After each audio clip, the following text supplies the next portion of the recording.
Hello everyone, MMA for Pediatric Cancer here. We're broadcasting from MMA Masters. Today we're going to talk a little bit about the misconceptions that people have about MMA fighters, as well as share with you a story today about a pediatric cancer survivor. As we all know, a lot of people have a misconception of MMA fighters, sometimes based on their looks, because of some of the artistry that they have, their tattoos, the way they express themselves artistically. But a lot of people really don't know what it takes to be an MMA fighter, and a lot of sacrifices, and a lot of the virtues that they share that we all acknowledge and we all aspire to, as far as like honor, courage, dedication, motivation, mental strength, and so forth and so on. So what we're going to do is, we're starting our story now today, and we're going to take you for the next couple of months, take you through the training and some of the behind the scenes of what it takes to be an MMA fighter, as well as we're going to be going along and talking about a little bit about pediatric cancer and basically how the support that they need from us, and some of the things that we can share from both worlds, how both worlds can gain from each other. Today here we have Tico. His daughter was diagnosed with pediatric cancer, and thank God she overcame it, and she's a success story today here with us today. But like I said, there was a lot of struggles and a lot of issues behind that, and a lot of things that were necessary in order for them to get to where they are today. But without further ado, I'm gonna pass it on to Tico, who lived it. It's his shoes that he wore, and take it away, sir. Basically, my daughter Madison was diagnosed with cancer in 2003. A month before that, my son Julian was diagnosed with autism. It was a very tough time in our lives. Obviously, you can live with autism, but you cannot live with cancer. You have to beat the cancer. This is one of those things where it takes a toll on the family, financially, emotionally, physically. She was diagnosed when she was 6 months old. Madison was one of the youngest pediatric cancer patients Baptist Hospital had. She went through 4 rounds of chemo. She had 6 surgeries. They had to collapse her left lung twice. All this before being a year old. She learned how to walk, how to talk, eat, everything in the hospital. My wife had to take a leave of absence from work for over a year. And basically I was home with my son, and she lived in the hospital with my daughter. It's very financially crippling. You know, you're used to living on 2 incomes, you go down to 1. If it wasn't for our family and our friends, we wouldn't have made it, to where we are today. At the same time, it's something that you learn from, something that makes you stronger, something that makes you fight harder in life and accept things and people for who they are, what they are. It's tough, when you see your little girl, just laying there hooked up to all these IVs and ports and everything else that they have to go through in the surgeries, and you're pretty much helpless as a parent.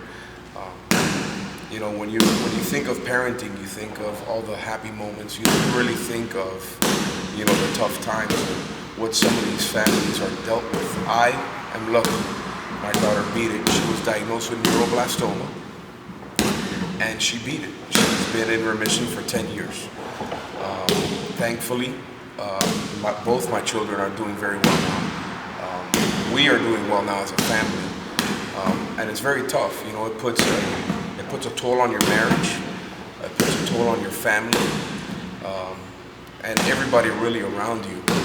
You learn to have to depend on other people instead of depending on yourselves, because without their help, you can't make it. We're here because we want to make a difference in the lives of families that have children diagnosed with pediatric cancer. Our goal is to help them in any little which way we can.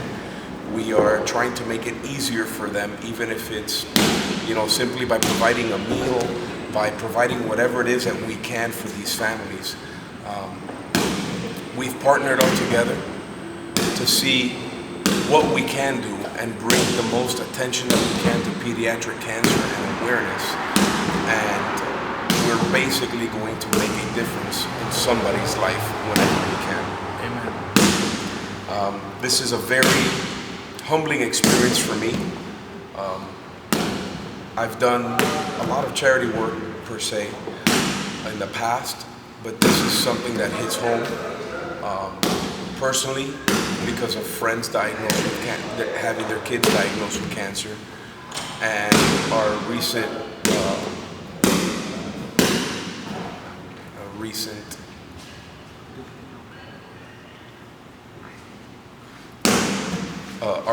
experiences with Bella Rodriguez Torres. We've learned, really as parents and friends, to appreciate our kids a lot more, to appreciate our families a lot more. And we've also come to the realization that we can do more to help people. And this is what we've partnered up now to do. Together with MMA Masters, with We Love BJJ, and fighters, we're gonna make a difference. This is our goal, and this is our mission. Nico has obviously amen to a lot of what you said, and right on the money. But let me ask you a question. As you were talking about a lot of the struggles and a lot of the issues that you went forth, if there was one thing that you can think of when you were going through that, one word, one thought, maybe one person that you thought that when you felt that it was really getting hard and tough, that it uplifted you and kept you guys going on, what would that be? What can you share with faith? Faith is what got us through it. You have to believe that there is someone or some higher power or something that's going to get you through this. You have to have a belief in something. It's very hard to put into words what I feel. I'm not a very expressive person. It's mind-boggling, the experiences that you go through. I blocked most of it out. I could not give you exact details. My wife could, but I can't. She actually lived it. She was there 6 months living in a hospital. She could only come home on the weekends, so it was very tough for us going through this. We relied on our faith. That was what got us through it. Now, go ahead. What I was gonna say is that as he's talking about this, all the MMA fighters out there, all those aspiring martial artists, all those that are practicing the art, listen to what he's saying, his faith, and the correlation is when you're doing that one technique that you're having issues with, or that you're struggling with, or that you're learning. One of the things that you constantly hear the coaches say is you have to believe. You have to believe in the technique. You have to believe in yourself. And that's very powerful what he's saying, because we've all been there. You got that low point, and at some point you just have to say to yourself, I believe in myself. I believe in my family. I believe in my faith. And that's going to see me through it, and I'm going to overcome this, and I'm going to win it. I just wanted to share that a little bit.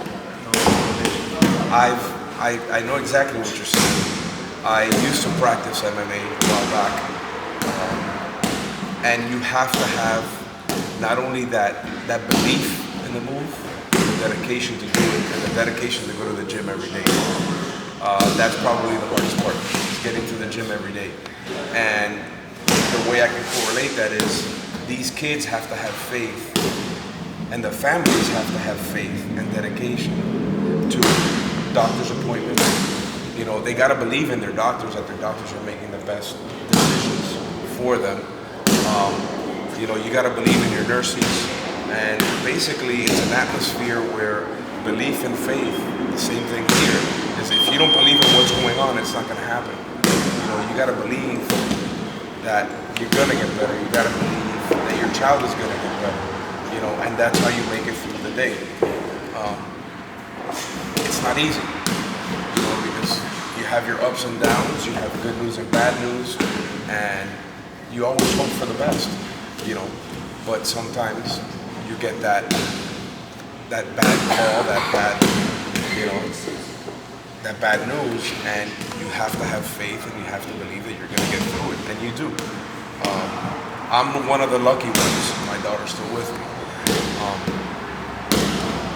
and I have decided, we as a family have decided that we're going to help other people out. We do it for autism, and now we're doing it for childhood cancer. And, I think this is a great start. This is a good thing that we're doing. Yeah. It's going to showcase not only the lives of the families, but the life of the fighter. Oh, without a doubt.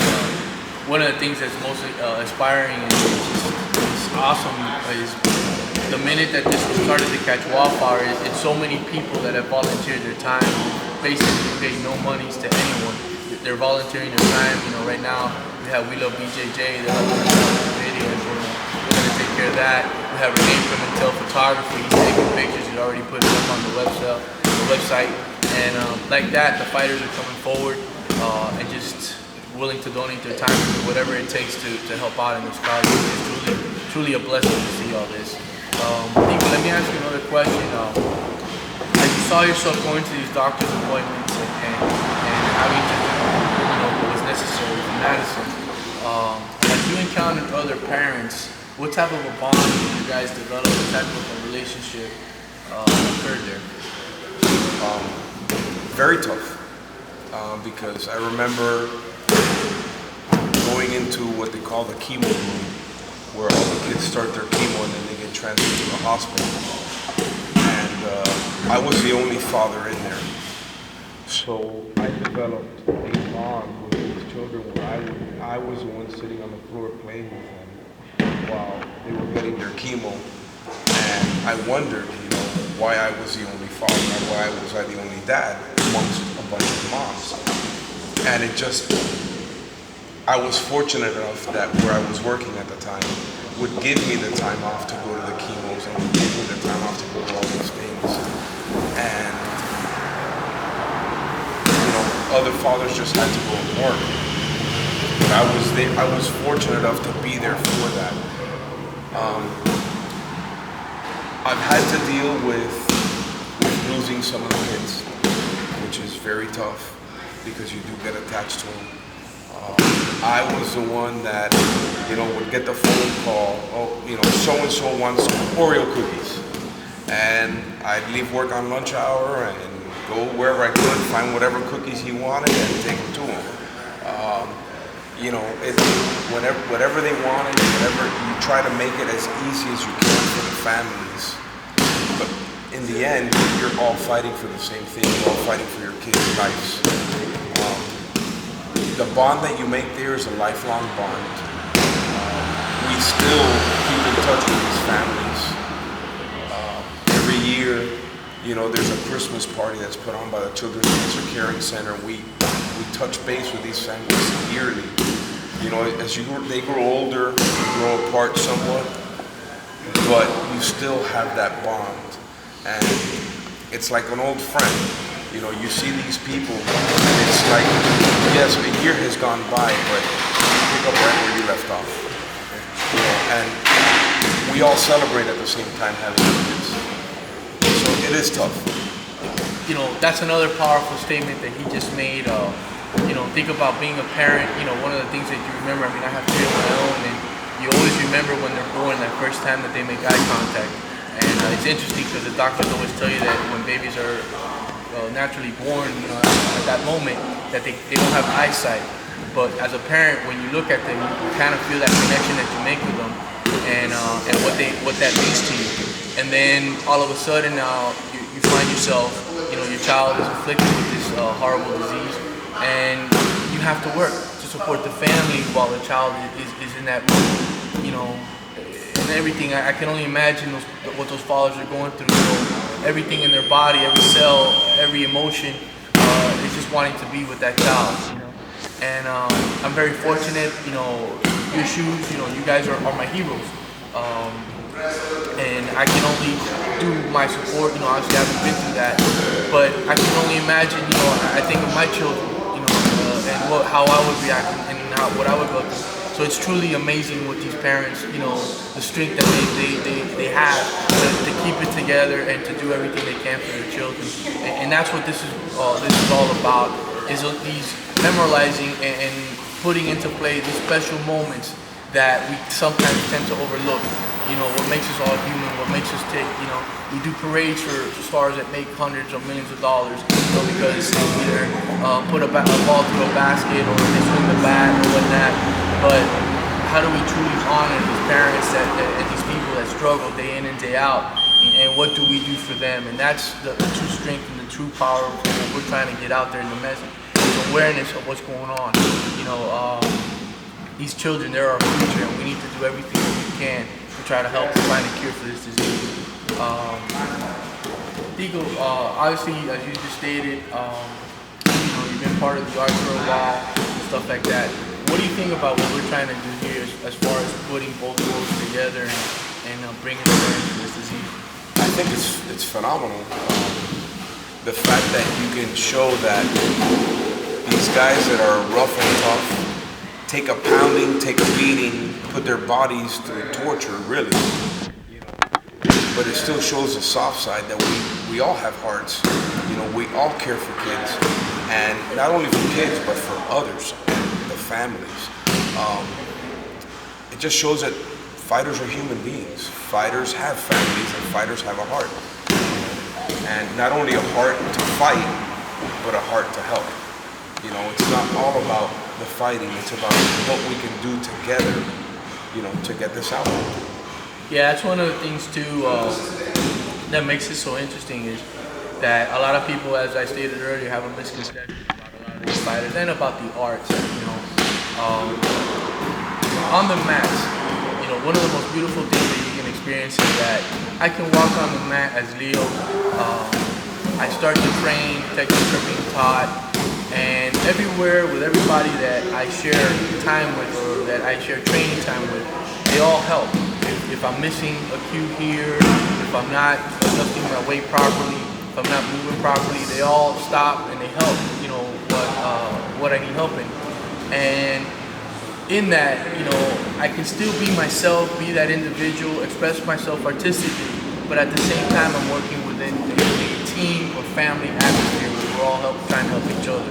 And I think that that's an equation that if we can apply it to life, where we can all be ourselves and at the same time work together for a common cause, I think that there you would see, you would not see a lot of the things that I think stop us from excelling sometimes, so some of those negative feelings and emotions.